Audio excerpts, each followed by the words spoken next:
Now, the news. And boy, do we have a ton of news this week. First up is a bit of a bait and switch, but I am absolutely not blaming the manufacturer for this one. I'm blaming the ATF. Last week, Franklin Armory released and announced a really unique gun called the Antithesis. Antithesis?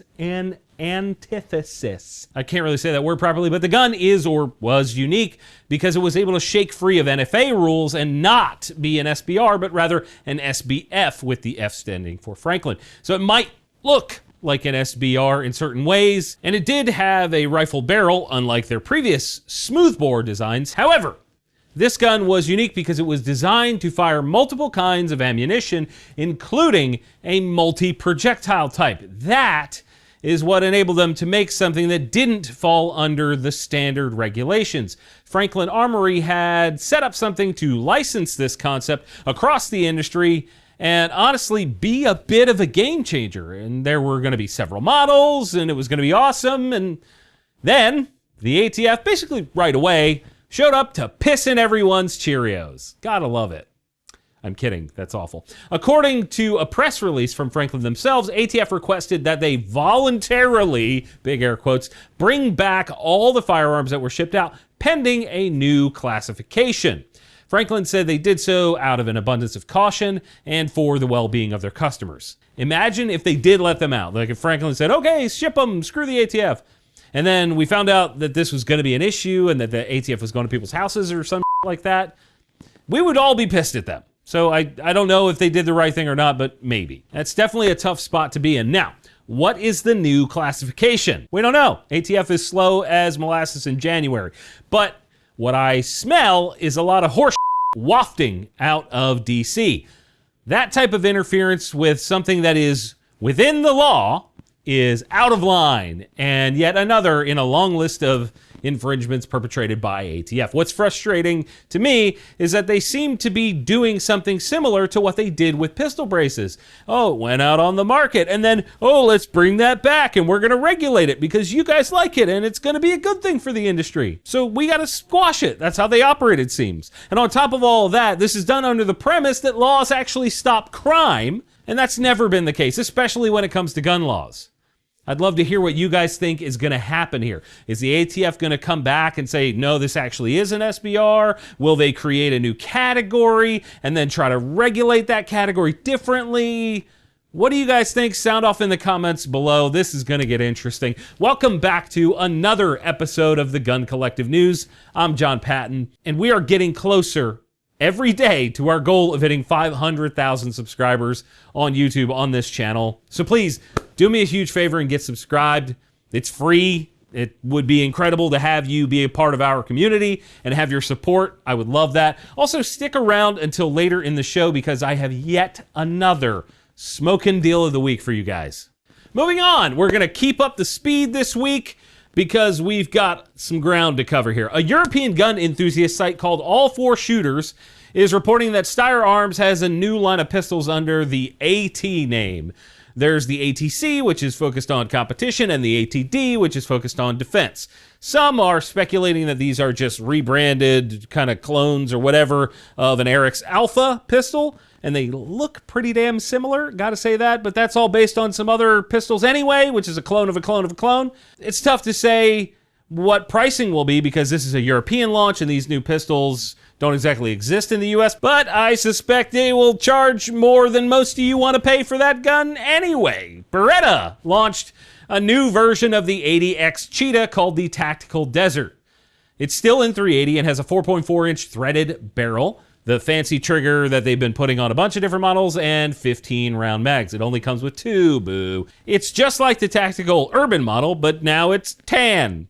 Yay! MSRP is $750, and just like the last one, I bet this is a ton of fun, and for folks that are recoil averse, this could be a good home defense setup with the right ammo and a suppressor. Savage has released a new rimfire offering called the RXR22, and basically, this is their take on a 1022 clone. It comes with a 16.5-inch threaded barrel. It has a receiver with a pick rail on it for optics, a polymer stock with some attachment points up front, and it uses 1022 mags, triggers, and barrels. So basically, it's a 1022. On launch, you can get it in Flat Dark Dookie or Black Stocks. MSRP is $2.99. Hopefully it's not trash. That looks pretty cool. It doesn't look bad. Moving on, a company called CNC Firearms has a couple limited releases for us. First is the 500 Magnum Emergency Kit. This is actually similar to something Smith & Wesson used to do. They used to offer this in 500 and 460. But this particular one is a limited run, and the gun's been churched up a bit. It comes nice, I don't know, accoutrements with it. MSRP on that is $2,900, and there's only 150 of those being made. That same company is also doing 4 different engraving options, fancy versions of the Marlin SBL rifles, all for $2,500 MSRP, and those will all have only 300 guns each. So maybe, I guess, if you're trying to get a whole set of those, you pay a whole bunch of money to do that. I don't have that kind of cash laying around. Maybe you do. I don't know. PSA released 2 new AKs recently under their Saber lineup.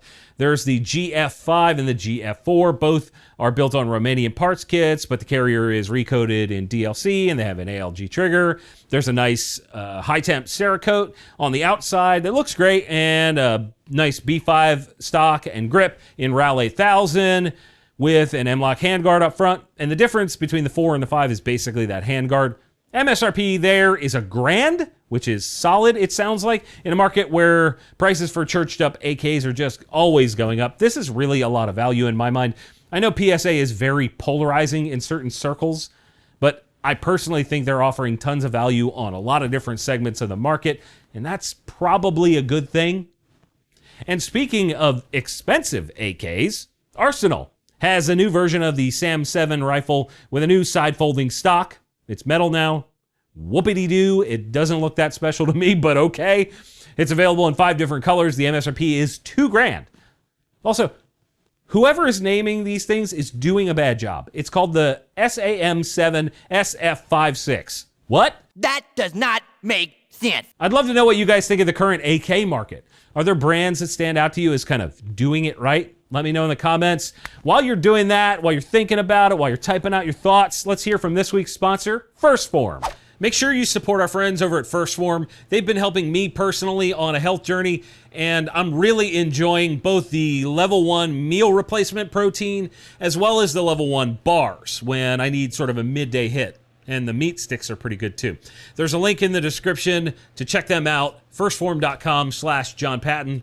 I'd appreciate it if you supported them. Of course, big thank you to First Form for supporting TGC. I really do appreciate it. I have been on this little bit of a journey, and it's cool to be partnered with somebody that is pro-Second Amendment outside of our community. Let's keep it rolling with this week's Friendly Fire question.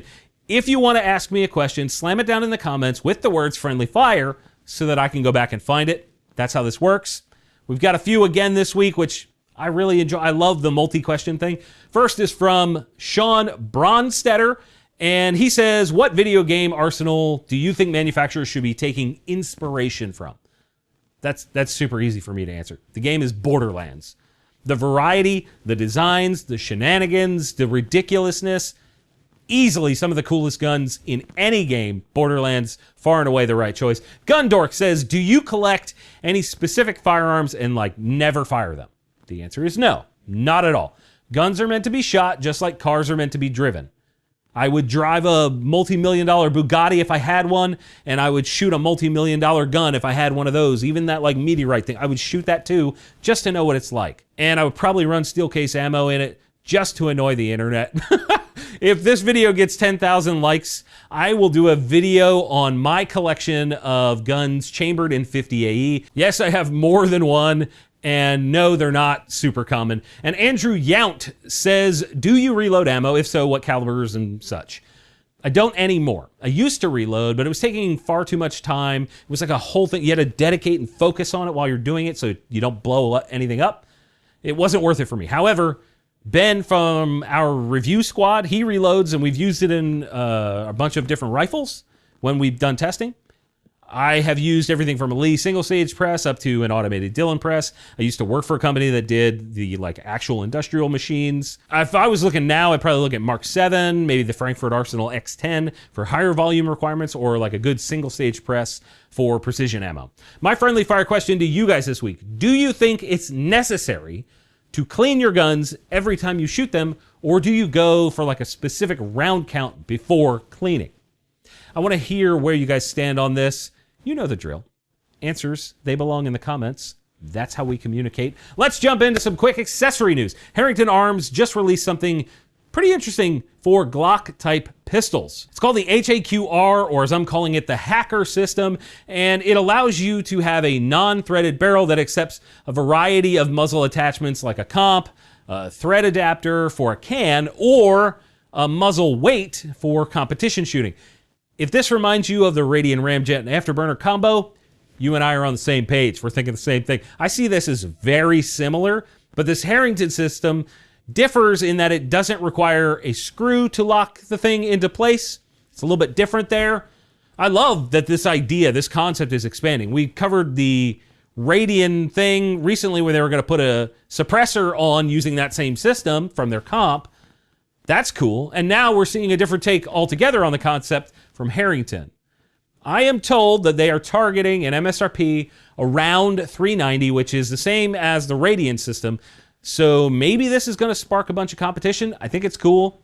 We'll have to wait and see. Also in accessories, Vortex has a new enclosed version of two of their micro red dots, the Defender CCW and the Defender ST. They both have enclosed versions now. Cool. It's basically the same thing with a back on it. It's like a weird hatchback optic. MSRP is $400 for the CCW and $530 for the ST. 3 companies have new stocks that came out recently. MDT released the Timber Core for Remington 700 and others. I believe it's mostly short actions. It looks beautiful to me. I think it looks great. These are made from solid walnut, and they say that every stock is different because of that. MSRP is $500. Modern, classic, blended. I love that. Always a good call in my mind. Graybow also has a new one that's just called the Core. They say it's the strongest carbon fiber stock ever built, and that it delivers unmatched strength, rigidity, and balance. It can be had in 4 different color patterns for the carbon version, for $800 MSRP, or $50 less for the forged fiberglass version. Never heard of that, but neat. Proof Research also has 2 new stocks as well, the Lightweight Hunter and Mountain Tactical Hunter. The Mountain comes in 3 colors and has an MSRP of $1,000. It's a little fancier, got that big cheek piece, while the Lightweight is a little bit more reduced in material and has an MSRP of $950 and comes in the same 3 colors. These were first seen on some of the rifles, but they can now be had as standalone stocks. In other accessory news, we've got a new take on a mag loader. Yay! I know you were all very excited for that. It's from a company called Reload Dynamics, and it's a 2-in-1 speed loader and mag holder, which is a neat concept. Dual task here. Essentially, the rear portion pushes down on the rounds and allows you to load the mag more quickly and then can be tossed on your belt with a mag in it. That's cool. MSRP is $50. If it works well, that's not far off of the Uplula, which is sort of the go-to, the standard for a lot of folks. Hopefully it's good. I mean, if it sucks, sucks to suck, but could be good, which would be good. And speaking of stuff that doesn't suck, how about a really good deal? We've got another one this week. I was talking to Shooter's Choice SC, and they told me that you guys loved when they helped you out on Holosun stuff before. Well, our deal of the week is on a very specific combo pack. It's the Holosun 510 and the HM3X magnifier as a combo in FDE. Normally carries an MSRP of $600. They have it knocked down to $510. And then if you use the code TGC Holo, you'll get another $100 off of that. Not only that, but if you email the email address that's on screen, scholosun@gmail.com, and mention that you heard about this on TGC, they can set you up with good deals on all kinds of Holosun stuff. I know I would go snag something before this disappears. I would probably go do that, but I'm just a messenger. I'm just telling you about it. That's all. How's about we plow through some industry news? Colt CZ Group has been awarded a massive contract from the Czech Ministry of Defense. It's for Bren 2 rifles, P10C pistols, and a bunch of accessories, optics, etc. for all that stuff. It's for the sum of 4.26 billion kroner. which equates to about $207 million at current exchange rates. I will remind everyone that Colt, as a company, was propped up by the U.S. government for years and still, despite that, managed to go bankrupt. And we can only hope that the Czech side of the business does not fall victim to that same hattery. In the U.S., our DoD awarded FN with a contract at $6.9 million for an additional bunch of M240 and M249 barrels. This is said to be spread across 9 deliveries by the DoD Defense Logistics Agency, aka Amazon drivers for the military. Cool. FN gets more government money and still doesn't seem to care about the consumer market. Riton Optics announced that they acquired a company called Blackhound Optics. I'm not familiar with Blackhound, but what I do know is that as the industry normalizes, or as you might say, suffers under the weight of inflation and a dog economy, Chinesium optic companies will likely go through some challenges as they have no customer loyalty. They are basically all the same company, and they will struggle. Hopefully, this helps Riton, who has gained some loyalty. They will help them strengthen their position. Maybe. We shall see. Also, in case you forgot,